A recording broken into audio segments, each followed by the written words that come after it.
भारत के मुख्य न्यायाधीश बी.आर. गवई पर सोमवार को सुप्रीम कोर्ट के अंदर एक वकील ने जूता फेंकने की कोशिश की। सीजीआई पर हुए इस हमले को लेकर विपक्ष हो या फिर पक्ष सब आलोचना कर रहे हैं। वहीं इस पूरे मामले पर सोनिया गांधी का बयान आया है। उन्होंने इसे संविधान पर हमला बताया है। सोनिया गांधी ने एक बयान में कहा कि सर्वोच्च न्यायालय में भारत के मुख्य न्यायाधीश पर हुए इस हमले की निंदा करने के लिए कोई भी शब्द पर्याप्त नहीं है। ये न केवल उन पर बल्कि हमारे संविधान पर भी हमला है। मुख्य न्यायाधीश बी.आर. गवई बहुत ही दयालु रहे हैं, लेकिन पूरे देश को गहरी पीड़ा और आक्रोश के साथ उनके साथ एकजुट खड़ा होना चाहिए। सिर्फ सोनिया गांधी नहीं, मल्लिकार्जुन खड़गे ने भी इस हमले को शर्मनाक बताया है। साथ में केरल के मुख्यमंत्री पिनरई विजयन ने भी इसकी कड़ी निंदा की है। वहीं शरद पवार ने भी इसकी निंदा की है और कहा कि ये बहुत ही शर्मनाक है। विपक्ष ने नहीं बल्कि पक्ष ने भी इस घटना की निंदा की है। सुप्रीम कोर्ट में हुई इस घटना की पीएम मोदी ने निंदा की है। पीएम मोदी ने बी.आर. गवई से बातचीत की है। उन्होंने इस घटना की जानकारी एक्स के जरिए दी है। उन्होंने लिखा कि आज मैंने न्यायमूर्ति बी.आर. गवई से बातचीत की है। आज सुबह सुप्रीम कोर्ट परिसर में उन पर हुए हमले ने हर भारतीय को शब्द कर दिया है। हमारे समाज में ऐसे निंदनीय कृत्यों के लिए कोई जगह नहीं है। वहीं इस पूरे मसले पर राजनीति भी तेज हो गई है। कांग्रेस हो या फिर भाजपा जमकर निशाना साध रही है। क्या कुछ कह रही भाजपा और क्या कुछ कह रही कांग्रेस, चलिए आपको सुनवाते हैं। हर भारतीय आहत है।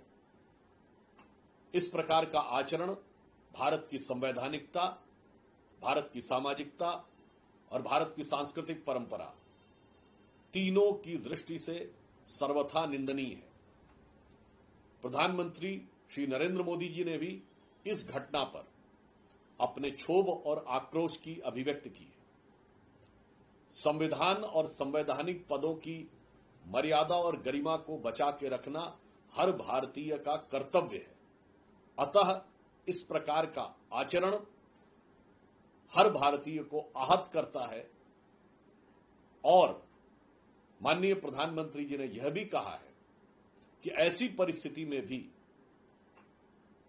न्यायमूर्ति गवई ने जिस प्रकार के संयम का परिचय दिया और धैर्य का परिचय दिया, वो न सिर्फ सराहनीय है बल्कि संवैधानिक व्यवस्थाओं और मूल्यों के प्रति उनकी अडिग निष्ठा का प्रतीक भी है। ये सोच से भी ऊपर है कि इस देश की उच्चतम न्यायालय में जो सबसे वरिष्ठ जज हैं, the chief justice of India के ऊपर एक सिरफिरा वकील आएगा, नारा लगाएगा और जूता फेंकने की कोशिश करेगा।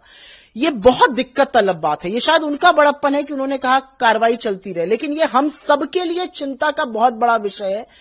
देश की सबसे बड़ी न्याय की अदालत, जहां पर जब आदमी हर जगह से परेशान हो जाता है तो सुप्रीम कोर्ट का रुख करता है, वहां पर चीफ जस्टिस के ऊपर एक आदमी जूता चलाने की हिमाकत कर रहा है। और असलियत यह है कि ये इसका होना शायद इसलिए हो रहा है क्योंकि वो दलित समाज से आते हैं। मुझे कहने में कोई गुरेज नहीं है। रायबरेली में एक दलित को पीट पीट के मार दिया जाता है, अराजकता अपने आप को बाबा का आदमी बताते हैं। यहां पर एक दलित चीफ जस्टिस के ऊपर इतना बड़ा अटैक होता है। और आप जो इकोसिस्टम है बीजेपी का, जो बीजेपी की ट्रोल आर्मी है, देखिए किस तरह से वो हिंसा और भड़काने की बात कर रहे हैं। इसको चटकारे लेकर बताया जा रहा है, उस आदमी को हीरो बनाया जा रहा है। मुझे लगता है ये बहुत दिक्कत तलब है। इसकी जितनी बुराई, जितनी निंदा की जाए कम है। ऐसे व्यक्ति को सजा मिलनी चाहिए। और मेरा मानना है कि न्यायाधीश पर जूता चलाना, और वो भी चीफ जस्टिस ऑफ इंडिया पर, यह एक बहुत बहुत संगीन मामला है।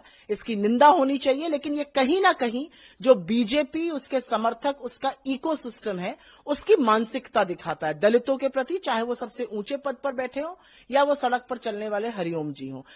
इस देश को इस कगार पे लाने का काम नरेंद्र मोदी जी ने किया है। ये पागलपन है, ये ज़ॉम्बीज बनाने का काम इस देश को किया गया है। फिलहाल आप कैसे देखते हैं पूरी खबर को, कमेंट बॉक्स में लिखना और पेज को फॉलो करना, चैनल को सब्सक्राइब करना बिल्कुल भूलिएगा। धन्यवाद।